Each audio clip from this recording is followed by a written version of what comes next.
abang semuanya, topik ini abang akan jelaskan secara online, sekalipun mungkin ini masih belum bisa mewakili keseluruhan kemampuan cara menanggapi materi ini secara online, tapi yang pastinya jika kamu memahami apa yang abang sampaikan nanti dan kamu dengarkan, pasti kamu bisa menerapkannya ketika kamu tes nantinya. Baik, adik semuanya, langsung abang paparkan satu persatu. Di sini ada abang tuliskan mengenai gabungan kata. Ya. Jadi kalau bercerita gabungan kata ini, nanti ada yang pertama gabungan kata dasar dan ada gabungan kata berimbuhan. Nah, yang pertama gabungan kata dasar. Nah, di sini ada contoh-contoh yang sudah Bang tuliskan dan menjadi perbandingan buat kamu yang ada di rumah. Di sini Abang tulis hanya beberapa bagian saja gabungan kata dasar, sekalipun sebenarnya banyak sekali, namun hanya beberapa saja yang Abang tuliskan atau Abang libatkan dalam catatan pada saat ini. Yang pertama ada kata maha agung. Ya, jadi sebenarnya kata maha, pasca, panca, anti, antar, multi, infra, intra, pasca, panca, bea, tuna, dan lain-lain itu sebenarnya kalau bertemu dengan kata dasar pada hakikatnya dia digabung. Ya. Nah, bisa kita lihat di sini contoh yang sudah menuliskannya. Ada kata maha agung. Maha bertemu dengan kata agung. Nah, kata maha agung ini yang benar penulisannya maha agung yang digabung atau maha agung yang terpisah. Nah, karena di dalam soal nanti dia akan meminta penulisan kata yang paling tepat. Ini dua-duanya benar, ya benar. Tapi yang tepatnya secara bahasa Indonesia yang mana? Nah, maha agung itu yang benarnya adalah penulisan yang digabung. Sementara penulisan maha agung yang di bawah itu penulisannya salah. Nah, jadi jelas ya. Jadi kata maha bertemu dengan kata dasar yang lainnya. Apapun kata dasarnya, ya, maka ditulis secara serangkai. Yang kedua, ada kata maha kasih, masih berbicara dengan maha. Nah, maha bertemu dengan kata kasih, apakah digabung atau dipisah? Maka jawabannya yang paling tepat sama seperti di atas. Maha bertemu dengan kata-kata dasar yang lainnya, maka dia digabung. Jadi penulisan yang tepatnya adalah maha kasih yang digabung, bukan maha kasih yang terpisah. Ya. Jadi begitu cara memahaminya untuk penulisan kata dasar ini atau gabungan kata dasar. Di sini ada kata antar warga. Nah, sering kita perhatikan di sini ada ditulis dia antar warga nanti yang digabung, ya, digabung penulisannya, ada yang dipisah, sama seperti di atas. Nah, kalau pernah kamu lihat ada yang digabung dan ada yang dipisah, maka untuk memastikan yang benarnya adalah yang digabung. Oke, jadi adik-adik semuanya, hal-hal ini perlu kamu pahami, ya. Jadi kita masuk ke contoh yang lain. Kata bertemu dengan kata usaha. Nah, penulisan yang benarnya kalau kata bertemu dengan kata usaha, apakah digabung atau dipisah? Maka jawabannya tetap digabung, serangkai dia, tidak boleh dipisah. Kalau dipisah penulisannya dia itu salah. Nah, kemudian ada kata ekstra. Sering kita dengar ekstrakurikuler. Apakah digabung penulisannya atau dipisah? Sama, juga tetap dia ditulis secara serangkai. Nah, begitu juga anti pecah, anti malaria, ya, anti komunis. Kalau bertemu dengan kata-kata anti dengan kata lainnya, maka ditulis secara serangkai. Salah kalau ditulis secara terpisah. Namun nanti ada hal-hal tertentu yang memang wajib juga dipisah. Nah, pada kata anti ini, nah nanti ada contoh lagi yang abang kasih perbandingan dari sebelumnya. Ada kata tunarungu. Jadi penulisan yang tepatnya, apakah tunarungu itu serangkai atau dipisah? Jawabannya adalah serangkai, ya. Jadi ini salah kalau dipisah. Jadi adik-adik semuanya yang ada di rumah, hanya mengingatkan kembali bahwasanya semua kata-kata yang saya sebutkan ini, ada kata panca, pasca, anti, intra, infra, atau nggak ada di sini, semi, multi, ya, ada kata non, ya, bea, peri. Nah, masih banyak kata-kata yang lainnya, ya. Ada kata catur, ya. Jadi itu semua kalau bertemu dengan kata dasar lainnya ditulis secara serangkai. Sekali lagi, kalau kata-kata itu tadi bertemu dengan kata dasar yang lainnya, maka ditulis serangkai. Sekalipun nanti ada aturan-aturan yang harus atau yang tidak digabung, ya. Nanti ada contoh yang Abang kasih seperti ini. Di sini tadi kita tahu bahwasanya ada kata misalnya anti. Nah, di sini ada kata anti bertemu dengan pecah, ya. Anti bertemu dengan kata pecah, maka hasil penulisan yang benarnya adalah anti pecah yang ditulis secara serangkai. Lalu perhatikan yang di atas. Di sini ada kata anti juga, lalu bertemu dengan kata Amerika. Nah, ingat deh, penulisan yang benarnya ini yang mana? Nah, kalau kita pastikan bahwasanya penulisan yang benarnya itu adalah bukan anti Amerika yang digabung, salah. Lalu kenapa, Bang? Ini kenapa tadi ini yang benarnya digabung? Kenapa ini salah? Nah, perhatikan. Kalau bertemu dengan kata anti, bertemu dengan kata non, bertemu dengan kata pasca atau kata-kata yang lainnya, dengan penulisan kata dasar yang bertemu dengan kata tersebut adalah penulisannya secara huruf kapital, maka ditulis secara terpisah dengan catatan dibuat tanda penghubung di tengahnya untuk merangkainya. Jadi yang benar. Jadi yang di bawah ini salah. Nah, sekali lagi, kata-kata yang saya sebutkan tadi ada juga kalanya nanti ditulis secara terpisah dengan catatan jika kata-kata tersebut bertemu dengan kata dasar yang lainnya yang penulisannya ditulis huruf awalnya huruf kapital atau huruf besar. Salah satu contohnya adalah kata anti Amerika dibandingkan dengan kata anti pecah.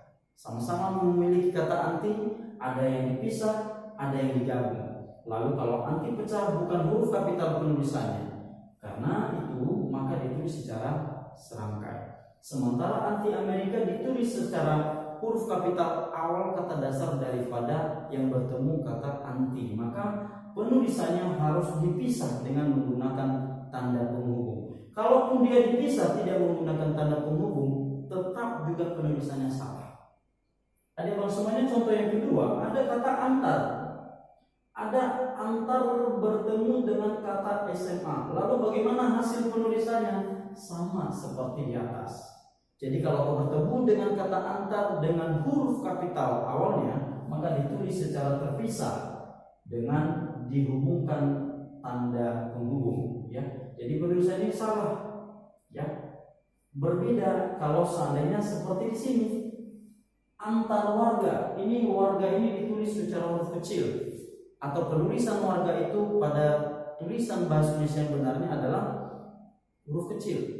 Jadi antar bertemu dengan kata yang lainnya yang sebagai huruf kecil, maka ditulis secara serangkai. Kata antar anti bertemu dengan kata dasar yang lainnya yang ditulis huruf awalnya bertemu kata huruf kapital, maka ditulis secara terpisah dengan catatan dibuat tanda penghubung untuk merangkainya. Jadi penulisan ini juga salah. Sekalipun dia dipisah, jika tidak ada tanda penghubung salah. Jadi itu dalam penulisan bahasa Indonesia yang tepat, ya. Ada kata Maha Esa, ya. Ada tadi kita lihat di sini kata Maha Agung. Maha Agung kalau bertemu Maha dengan kata Agung, Maha dengan kuasa, Maha dengan cipta, penulisannya serangkai. Lalu Maha bertemu dengan kata Esa, penulisannya huruf kapital Esa itu adalah menunjukkan satu atau ketuhanan, ya.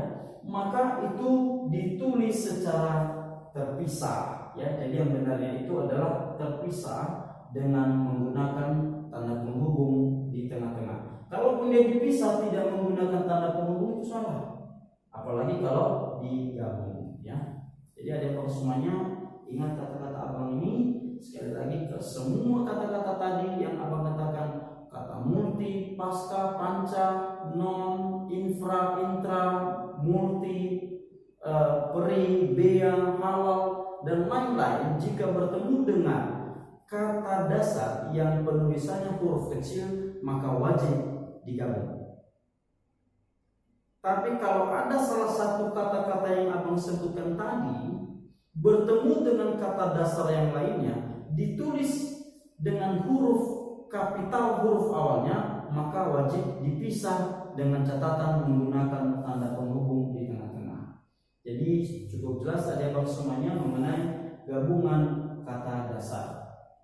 Nah, setelah kita berbicara mengenai gabungan kata dasar, lalu ada di sini beberapa lagi contoh ya. Ada panca indera yang digabung, ada yang dipisah dengan menggunakan tanda penghubung, ada yang dipisah tanpa menggunakan tanda penghubung. Lalu kalau kita lihat penulisan yang benarnya yang mana nih?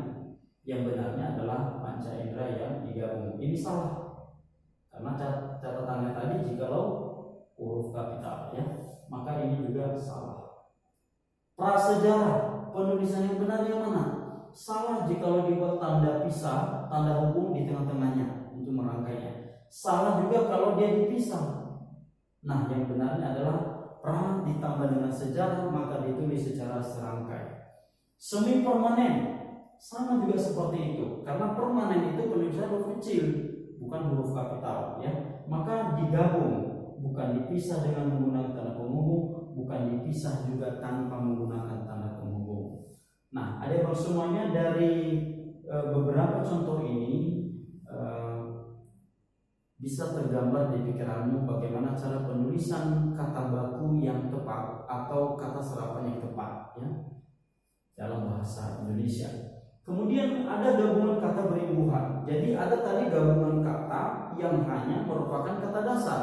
Sekarang ada gabungan kata yang gabungan kata dasarnya itu kadang memiliki imbuhan, ada juga yang tidak memiliki imbuhan. Nah, gabungan kata dasar berimbuhan nanti ada dua pemahaman atau yang harus kita pahami. Yang pertama dia bilang, jika gabungan kata dasar itu memiliki imbuhan, ada imbuhan awalannya, ada imbuhan akhirannya, maka hasilnya ditulis secara serangkai. Jadi dua-dua, ada di awal, ada di akhir, maka gabungan kedua kata tersebut harus ditulis serangkai. Ya.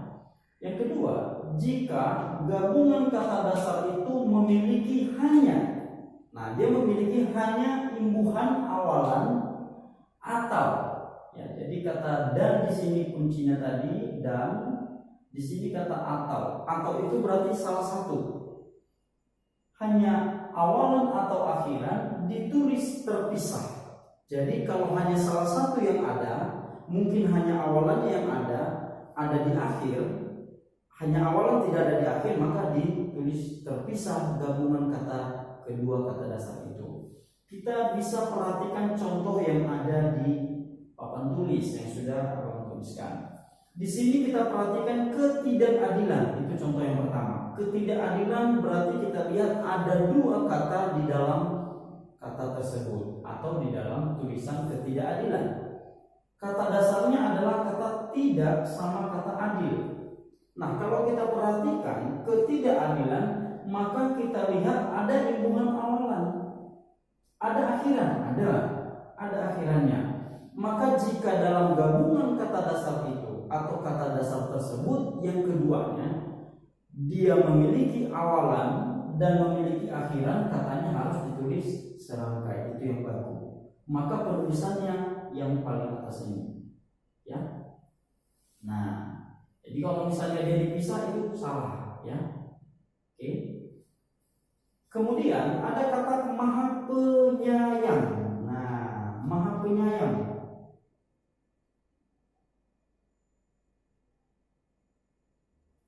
Maha penyayang, ya. Di sini kita lihat bahwa kata dasar maha penyayang adalah sayang. Ya, penyayang kata dasarnya sayang. Kalau maha bertemu dengan kata sayang, maka itu digabung, maha sayang. Tapi kalau maha penyayang, apakah digabung atau dipisah?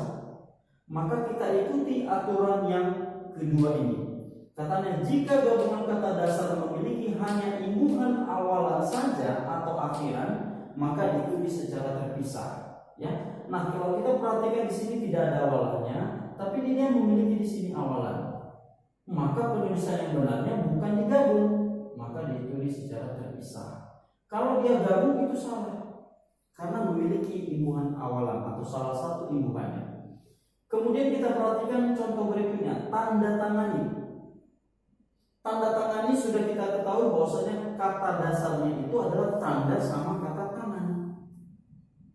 Lalu kita perhatikan kata tanda ada enggak imbuhan di awalnya? Enggak ada. Ada imbuhan di akhirannya? Ada. Maka penulisan yang benarnya tanda tangani itu digabung atau dipisah. Ingat prinsip yang kedua, jika salah satu memiliki imbuhan pada gabungan kata dasar tersebut, maka ditulis secara terpisah. Maka yang benar dipisah penulisannya. Salah jikalau digabung. Nah, kita lihat lagi contoh berikutnya, dianaktirikan. Kata dasarnya harus kita ketahui dulu, anak tiri. Kita cek, ada imbuhan di awal? Ada di akhir? Ada. Maka dipisah atau digabung? Maka kalau dia dipisah itu salah, harusnya penulisannya digabung. Karena ada imbuhan dua-duanya, ada awal, ada akhiran. Kita lihat lagi, ada kata bertanggung jawab yang dipisah, yang digabung. Ada bertanggung jawab dipisah. Mana yang benar? Yang di atas penulisannya yang digabung atau yang di bawah yang dipisah? Maka jawabannya itu yang di atas itu salah, yang benarnya itu adalah penulisan yang di bawah yang dipisah. Ketidakberpihakan, contoh yang terakhir. Nah, coba perhatikan di mana penulisan yang tepat. Ketidakberpihakan, apakah digabung atau dipisah? Tentu jawabannya adalah, kita perhatikan, dia ada awalannya, ada akhirannya, maka syaratnya gimana? Kalau ada awalannya, ada akhiran, maka ditulis secara serangkai atau digabung. Kalau dia buat penulisannya dipisah, itu salah. Nah, pokoknya perhatikan, di awal ada, di akhir ada, maka benarnya digabung. Adapun semuanya, inilah penjelasan abang secara singkatnya tentang penulisan gabungan kata dalam penulisan ejaan yang benar, ya, dalam bahasa Indonesia. Kemudian abang akan lanjutkan mengenai penulisan kata. Nah, masih bercerita kita mengenai gabungan, ya, gabungan kata. Ada nanti kata partikel, ada partikel la, kah, pun, dan par. Nah, khusus untuk partikel la dan kah ini wajib digabung dalam setiap kata. Jadi tidak ada aturannya dipisah dan digabung, tidak. Jadi wajib ya digabung. Lalu khusus untuk pun dan per, ada aturannya nanti yang dipisah, ada penulisannya yang digabung. Partikel pun digabung jika pun di situ dia dipisah jika bukan sebagai konjungsi. Bukan konjungsi dia, maka dipisah punnya. Kalau dia konjungsi berarti digabung. Di sini ada hanya salah satu contoh saja yang abang kasih atau yang abang tuliskan. Di sini abang tuliskan contohnya, kami tidak khawatir sekalipun, maka punnya di sini dipisah. COVID-19 mematikan manusia. Nah, jadi kalau misalnya kita lihat apakah dia sebagai kota penghubung atau bukan, maka bisa kamu sisipkan kata saja, ya, kata saja atau juga. Nah, itu caranya. Sisipkan kata saja atau kata juga untuk membuktikan apakah dia sebagai konjungsi atau bukan. Kami tidak khawatir, sekali saja COVID-19 mematikan manusia, kan tidak tepat. Maka jikalau kita perhatikan sekalipun dipisah di situ, ketika kita pasangkan kata saja atau juga, atau kita perhatikan dia bukan sebagai kata penghubung, maka penulisannya jika dibuat sekalipun dipisah itu salah. Oke? Karena tadi syaratnya jika bukan konjungsi baru dia dipisah. Di sini dia pisah, berarti kan harusnya digabung. Kita lihat yang kedua, gabungan pun ditulis ataupun ditulis secara serangkai atau digabung jika sebagai konjungsi. Dia sebagai konjungsi maka dia wajib digabung. Karena dia tadi bukan konjungsi maka ini salah. Yang kedua, kami selalu waspada sekalipun virus corona belum ada yang terjangkit di lingkungan kami. Kata sekalipun di sini ditulis secara serangkai. Nah, ya, kami selalu waspada sekali saja virus corona. Nah, itu artinya juga bisa kita pakai untuk membuktikan apakah wajib jadi bisa atau digabung. Kalau dia tidak tepat jika dibuat saja, berarti di situ tidak tepat dong. Kalau dia digabung, kalau dia dipisah, harusnya sekalipun itu digabung. Karena dia bilang tadi jika gabungan pun di sini ditulis secara serangkai, kalau dia pun itu sebagai konjungsi. Ternyata kita perhatikan sekalipun di sini berposisi sebagai konjungsi pada kalimat kami selalu waspada sekalipun virus corona belum ada terjangkit di lingkungan kami. Maka penulisan pun di sini dikatakan benar, ya. Jadi hanya dua contoh yang bisa saya berikan, tapi yang jelas dengan teori yang sudah menjelaskan ini, yang sudah Bapak paparkan, bisa kamu praktikkan ketika kamu menghadapi soal kuis nantinya. Ada partikel per. Yang terakhir pada partikel ini ada partikel per. Ada dua juga caranya atau ada dua poin yang harus kita pahami. Ada per nanti yang ditulis secara terpisah, ada per juga yang ditulis secara serangkai atau digabung. Kapan ditulis per itu terpisah? Katanya jika bermakna per itu sebagai kata tiap, bermakna per itu kamu ganti per itu bermakna demi, kamu ganti per itu bisa bermakna mulai atau sejak, maka per wajib dipisah. Sementara kata membuat partikel per juga digabung jika per itu merupakan bilangan atau di luar daripada kata di atas tadi. Jadi kalau dia bukan bermakna tiap, bukan bermakna demi, bukan bermakna mulai atau sejak, maka per di situ wajib digabung. Salah satu contoh apa kasih? 30 per 10. Di sini pernya saya gabung. Kita tes, kalau bisa kita ganti menjadi tiap. 30 tiap 10. Contoh enggak? Tidak. Maka per di situ benar jika digabung. 30 per 10 dipisah. Kita lihat apakah per itu benar jika dipisah. Tadi katanya kalau dipisah jika bisa digantikan per bermakna tiap, demi, mulai atau sejak. Kita ambil salah satu. 30 sejak 10. Salah. Jadi tidak bermakna kalimatnya, tidak efektif. Maka penulisan yang benarnya itu 30 per 10 itu digabung atau serangkai. Nah, sementara 30 per dipisah 10, maka itu penulisannya salah. Baik adik-adik semuanya, sampai di sini dulu penjelasan abang mengenai topik gabungan kata dasar, ya, dan gabungan kata perimbuhan, dan begitu juga penulisan partikel lah, ka, pun, dan per. Sampai di sini materi yang abang paparkan. Selamat sore dan salam sukses buat adik abang semuanya. Terima kasih.